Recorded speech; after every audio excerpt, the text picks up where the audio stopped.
Hello and welcome. In this video, we're going to create a simple logic routine for a stoplight. And we're going to do that with the use of timers and the timer timing bit of 3 different timers. Each timer will be associated with a light. And so we'll go ahead and get started. If you haven't already watched my videos on using AWS AppStream, I am using AWS AppStream in this exercise. So if I look at my other windows, you can see that I have the emulator running and I also have RsLogix configured with the emulator driver. So if you don't know how to do that, please go back and watch my videos on configuring the emulator driver. All right, first we're going to create a new project and we're going to select the RsLogix 1100 series B PLC. And we'll go ahead and choose the defaults here. We have the EMU, which is the emulator 500 driver, and the processor node is 0. So we'll click OK.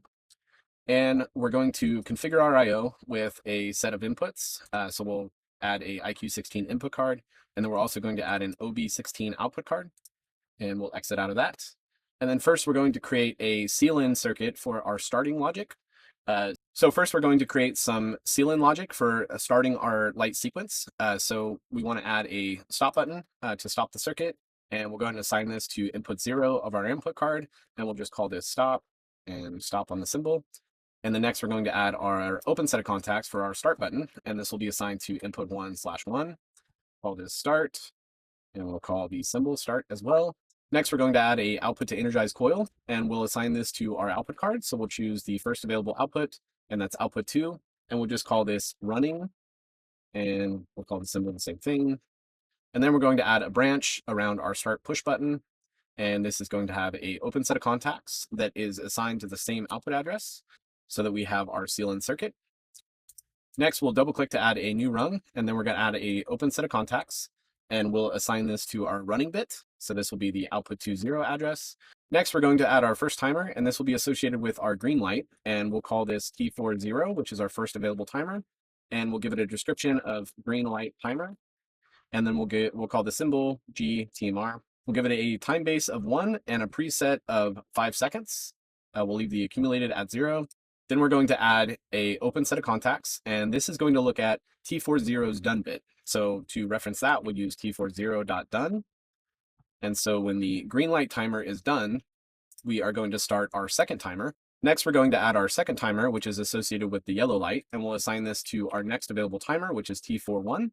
We'll call this yellow light timer, and we'll just call it YTMR for the symbol. We'll keep the time base of 1. We'll also give this a preset of 5, and we'll leave the accumulated at 0. Next, we're going to copy rung 2 into rung 3. And we're going to change the address from T40 to T41. So this is going to look at the yellow light timer. When that timer is done, it's going to start the red light timer. So we'll also change our timer from T41 to T42. And we'll call this the red light timer and RTMR. We'll keep the time base of 1. And we'll keep the preset at 5. Next, we need to add our lights. So to do that, we're going to double click on our next rung, and we're going to add an open set of contacts. And the first one is going to look at T40, and it's going to look at its timer timing bit. So while the first timer is timing, we want to turn on our green light. So we'll add a output to energized contact, and we'll make this our next available output, which is output 21. We'll call this green light, and we'll just call it green LGT. Then we're going to copy that rung into our next rung, and we're going to change the address from T40 to T41. And we'll cancel out of our description, keep the defaults, and then we're going to change our output address to output 2/2. This is going to be our yellow light, and we'll call this yellow LGT. Then we'll do the same thing for our red light, and we're going to change that from T41 to T42. Cancel out of the description. And we'll change our output address from output 22 to output 23. And we'll call this red light, and we'll just call it red RLGT. Okay, next we need to add a reset on the circuit so that this will continue to operate and toggle from red to yellow to green. So to do that, we need to add a normally closed contact in front of our T40 timer, and this is going to look at the red light timer. So that will be T42, and it's looking at its done bit. So when this sequence reaches the end and goes to our last timer and finishes timing, meaning the accumulated value matches or exceeds the preset value, and our sequence will restart, and we should see our sequence start with our green light and then go to yellow and to red and repeat. Okay, so we'll go ahead and verify our logic and check for errors. Okay, next we're going to save this project. So we'll just call this Stoplight. And we're going to download the program and place it in run mode.